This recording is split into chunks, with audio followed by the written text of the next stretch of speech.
he was the first guy who invented actually family office or single family office. Back to then, no bank can solve the problem he faced at the moment because his wealth grows so fast, so complex, cross-industry and cross-continental, that no single family or no single bank or asset management company can help him. So that's why he invented one. So a dedicated institution to support his family to manage the wealth, and not only the wealth, but also the other part like tax, like succession, like all together. And since then, the concept of a single family office spread out to all countries. So there are a lot of famous single family office in the past. Until kind of 1950s or 1970s, the concept of a multi-family office came up, and that is, well, previous single family office is one dedicated institution for one family, and then multi-family office, that's several families share the infrastructure together.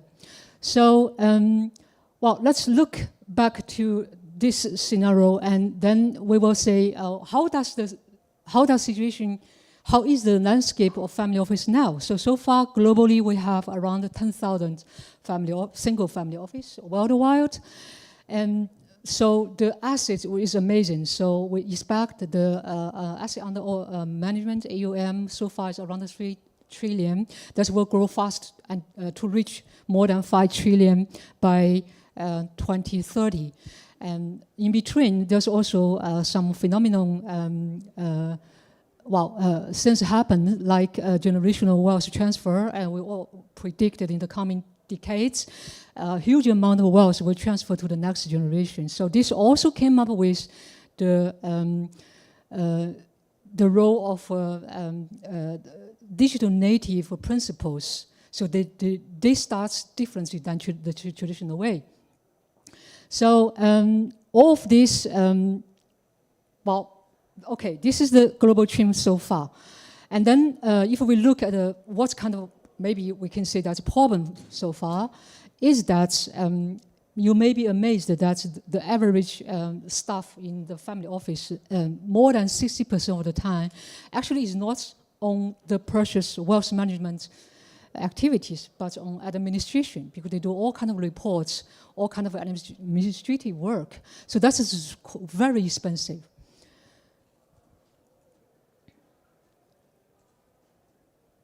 So let me tell you another story, is that there's a family called Vanderbilt, and they are very rich back to 1877. And their family wealth at that moment accounts for nearly 3% of the GDP of the United States. Treasury, wow, that's amazing. But around 100 years later, in 1975, when their descendants gathered together in a room, not even one of them is millionaire. So what that means that the wealth disappeared somehow. So the challenge in the family office is not just about the return in one generation. It is about succession and pass on the wealth cross generation. So what do we say the problem is that so far, I think even can be 99% of the focus of the whole infrastructure or focus is about financial capital. But we do think financial capital is not all the story. The complexity actually lies in family itself. So we do believe the 5 capital theory should be the fundamentals for the family office. That means it's not just embrace the financial capital. You also look for human capital. That means the education, the intellectual parts, the social capital, like the network, the value, also the natural capital. It's not just because they need to comply to ESG, but because that's natural needs. The next generation, if they are born with huge wealth, what they are looking for actually is a purpose. So what kind of purpose they should have and why they should continue that. So the continuity is a big, big question for a lot of multi-generational families. So we firmly believe that the phi capital theory should be the fundament for the future of family office. And from there, we came up with the concept of family office 2.0. That means it is not adding on features to the existing system. We all learn, imagine in the morning, today's Monday, the CIO of a family office may be very busy to open a Bombo terminal, open 7 browser tabs and PDFs, and look at the net asset value of the position in real estate and the PE. So they have very fragmented asset managed in different portal. So that's, and then if a principal asks a CIO, okay, please tell me what exactly is now our net asset value or our net worth. Actually, no one can answer because nothing is real time. So we do believe it's the moment, it's the time now to upgrade that legacy system, to build an engine, actually, or what we call as an operating system with principles to, based on the phi capital theory and AI native, I will explain a little bit later, and all the capital and the impact should be on chain. I also will explain why we should do so. And as many families, they do not only have activities or assets in one country, probably they have in many countries or continents.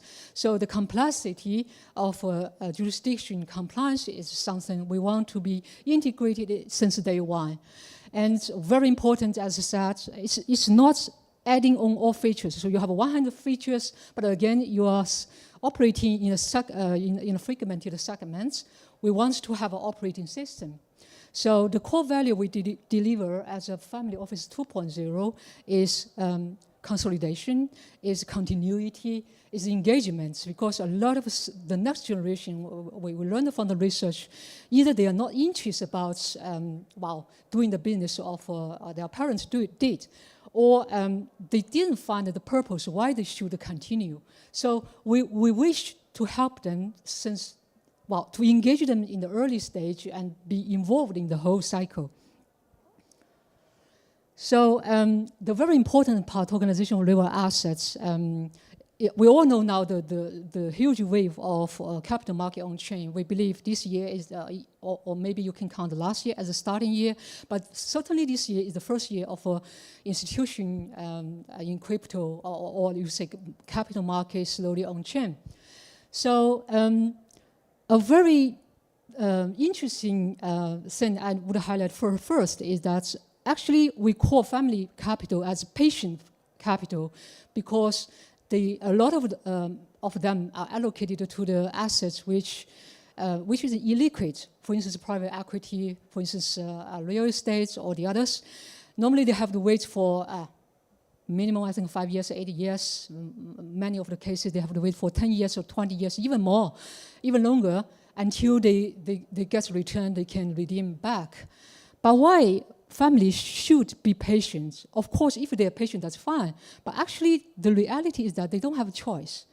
Because by default, those systems are designed that they can't exit. They are locked in. So why? If they have a choice, why they don't? I think they will switch on that. The first biggest advantage of what we saw from this kind of operating system to bring this kind of assets on chain is that they can unlock the potential of their capital, makes it more efficient. And the biggest advantage for now is that we all know the traditional way how they allocate assets to private equity, real estate, or the other assets. They enjoy the appreciation of the assets. That's natural. While in the new model for on-chain assets, besides of that layer, we also have a DeFi layer. That means the assets which previously doesn't just sitting there, just only have one level of value, they can have more value. For instance, they can use that as a collateral to lend out, or they can do something else to leverage. So that means this enables them to have superpower, and the capital, you will switch from previously either working or waiting to always working because there's no waiting time. They always can work. And so far, globally, we know until 2030, the on-chain market will be a huge market, at least 16 trillion. I believe that will be even more than that. And we know the advantage why we need to bring that on-chain. It's near instant settlements. That is something really amazing if you compare to previous T+1, T+2 settlements. And also that will reduce greatly the friction of operation. As I mentioned before, from the research we know, more than half of the time of the principals or CIO, actually the work they do is administrating work. So that is something can be changed fundamentally. And of course, the cost is very high. Not everybody set up a family office because the cost is really high. If for single family office, you need to think about at least 100 million, right? For a multi-family office, you think about 30 million plus. There's a huge amount of operational costs, but we think with the new operating system, more than half of the cost can be reduced. And also a very thrilling part of this concept is you gain visibility in real time. This is something never happened before. And what does it mean? So far for family office managers, they depend on all kinds of sources of information, and from there they make decisions. But all those sources are not real time, so it's behind. It can be a report a quarter before, it can be a report 1 week before. If it's closer, it can be the day before. But imagine if you have real-time data, that's really a superpower. Then you know instantly what's happened, what's going on. So the fundamental question changes. It's not that how many money did I earn from my family office? The question changes to what is my capital actually work? So with this system, we will know about that. This works 24 hours and 7 days. So with this clarity, very important part is impact part as well. A lot of family, I think that's partly related to the philanthropy and impact part as well. A lot of these kind of projects like hobby projects, or they just count that as a donation. They don't care whether they have return or not. But this will change. There will be fundamental change. With the new system, we wish to support them to really, from day one, when they onboarded their funds, it's very feasible. Proof of impact or proof of purpose is something make the changes fundamentally than before. But all of these are very complex. The meaning of having a family office actually is solve the complexity problem. But actually, the current family office itself is complex. It's complexity itself. So that's why, as a very essential part of this system, we should introduce the multi-agent system. So I don't know how many of you already played around with something like Open Cloud, which came up recently, just months ago. But if you are in this area for AI, like using cloud, using ChatGPT or the other large language model quite some time, you will know it grows exponentially, so every day changes. Myself, I trained my agents kind of weeks ago, which I find amazing how they assist me for this, even for my trip this time in Cannes. So we do believe we should build this agent system for families. This is just an example. You can have, every family can have 100, even more agents. That means every agent can be customized to the specific needs and the priority of the family. So, okay, this is just general, monitor the portfolio, like optimize the tax, or support on the governance, and so those are common needs. But every family has their own appetites, has their own priority. Those parts, traditional families can't do because it's very demanding. This require a huge amount of labor or human intelligence, which is not designed for that. But think about it, if we have 100 agents, even can be 1,000 agents for one family or families under the shared infrastructure, everything can be customized to their own needs. So in this level, we call that customization at scale. This is something the previous model can't do at all. So sum up a little bit, we do believe, so we need to think about a new engine instead of adding features in the previous working model. So thinking about blockchain as a fundamental infrastructure, as a settlement layer, of course you start with tokenize the fund, tokenize the real assets. From there, of course, from day one, everything should be compliant, and it should be by default compliant, also across jurisdiction. And in the core is real asset or capital on chain, because we do believe this will change the fundamentals of how asset management, how the asset will be managed in the near future. And it's not only about the capital, but also about the purpose. So both parts were well taken care. And as I said, the data and the intelligence layer is extremely important. So from day one, we should have that ready there as well. And then in the end, we don't bother with the families with all this kind of complexity of technology. What they have is the interface to the family, which we will really customize to them. So we believe such kind of a platform or operating system is something we really need for the future of family office. And as I said, it's a new engine. You can't install a GPS in a steam engine in the past. So the superiority of such kind of engine is that every family become a sovereign digital institution. So they enjoy the institution-grade services.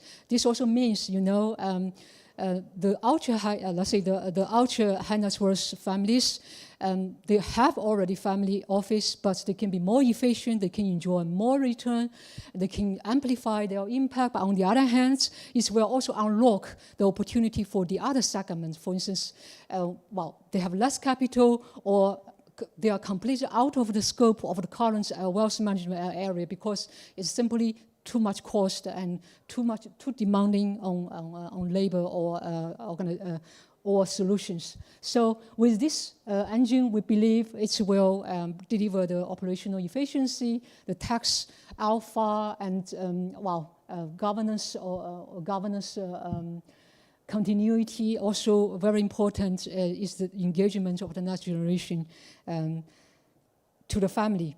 So the last slides. So we are not working this alone. So if you are a family office, we very much want to work with you to support you to do this transformation. On the other hand, if you are a solution provider like a protocol, like crypto yield strategies, or because we are not building all strategies ourselves, we rely on external managers to do that. So we're really very much open to work with all of you. So either you follow my linking, or we have also a network for global families with some boutique events. This year we had one in St. Moritz, Davos, London, and Amsterdam as well. So just feel free to connect, and very happy to work together. Thank you very much.